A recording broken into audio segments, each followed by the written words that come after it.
Bonsoir à tous. 300 personnes dans les rues de Dijon, une centaine à Besançon, quelques dizaines à Lons-le-Saunier. Une journée de manifestation assez peu suivie aujourd'hui en France. 3 syndicats appelaient à la grève contre l'austérité budgétaire et pour des hausses de salaire.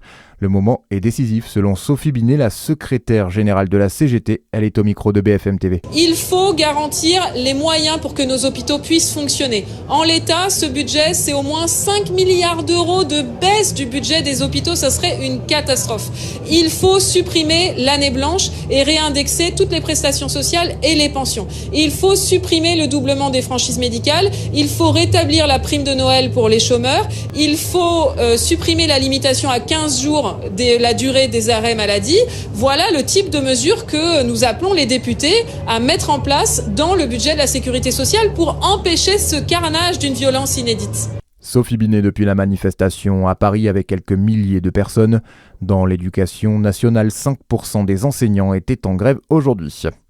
Autre manifestation, aujourd'hui dans le Doubs, plusieurs centaines de personnes se sont rassemblées dans une exploitation de pouillés français près de Besançon pour empêcher l'abattage d'un troupeau de vaches après la découverte d'un foyer de dermatose.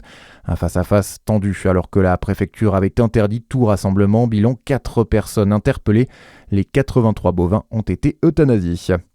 Divia porte plainte. L'entreprise a découvert en fin de semaine dernière des dégradations sur ses distributeurs de tickets à Dijon.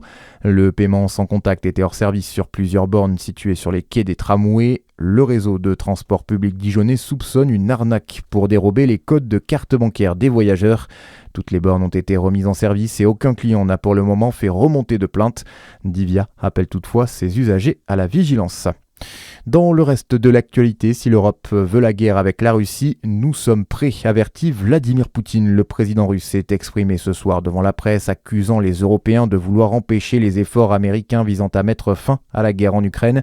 L'émissaire américain Steve Witkoff, lui, est justement à Moscou ce soir.